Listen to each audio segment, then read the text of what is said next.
వ్యవస్థకి ఎటువంటి సంబంధం ఉండదు.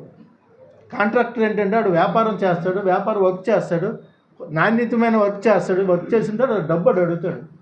ప్రభుత్వాలతో సంబంధం లేదు. ఏ ప్రభుత్వాలు రానే కాంట్రాక్టర్ ఈవేళ ఏంటంటే 6.5 సంవత్సరాల నుంచి వాళ్ళ పేమెంట్ లేకపోతే నలిగిపోయి ఉన్నారు. కొందరు కాంట్రాక్టర్లు ఆత్మహత్య చేసుకునే పరిస్థితి ఉంది. ఇవాళ రోడ్డు మీద పడ్డారు. నిన్న చూస్తే ఒక కాంట్రాక్టరు, అది వీడియోది, ఆ కాంట్రాక్టర్ చూస్తే మర్చిపోద్ది.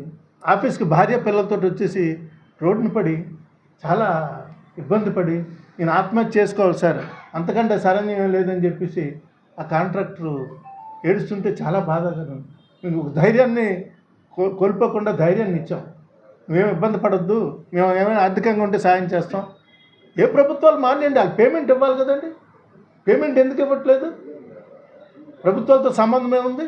ఏదైతే ఒక పక్క కమిషనర్, ఒక పక్క కాంట్రాక్టర్ అగ్రిమెంట్ సంతకం పెట్టిన తర్వాత జవాబుదారితనం కమిషనర్ కానీ ఇవాళ నగరపాలక సంస్థకి ఇవ్వాల్సిన అవసరం ఉంది. నేను ఒకటే అడగదలుచుకున్నా. ఇవాళ మా మేయర్ గారు ఉన్నారు, విశాఖపట్నం, గ్రేటర్ విశాఖపట్నం మేయర్ గారు. మేడం, మీకు విజ్ఞప్తి చేస్తాను, మీరేం చేస్తున్నారో మాకైతే తెలియదు.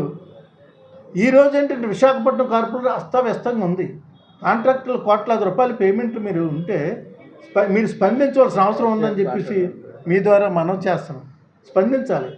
స్పందించకపోతే చాలా తప్పుగా ఉంది. ఆ కాంట్రాక్టర్ రోడ్డును పడకుండా చూడాలి. అదే కాకుండా కాంట్రాక్టర్ ఏదైతే ఉన్నాడో ఈఎండి కానీ, ఎఫ్ఎస్టీ కానీ, ఏఎస్టీ కానీ, ఈ కాంట్రాక్టర్ ఏంటంటే వాడు ఫస్ట్ ఎన్రోల్ అవ్వకముందు ఆ కాంట్రాక్టర్ ఏంటంటే డబ్బులు కడతాడు. ఆ డబ్బులు ఏంటంటే సుమారు 60-70 కోట్ల రూపాయలు ఇవాళ కాంట్రాక్టుల వ్యవస్థలో ఇప్పటికీ పెండింగ్ ఇవ్వకుండా ఏదైతే ఉన్నా అప్రూవల్ అయ్యి, కమిషన్ అప్రూవల్ అయ్యి కూడా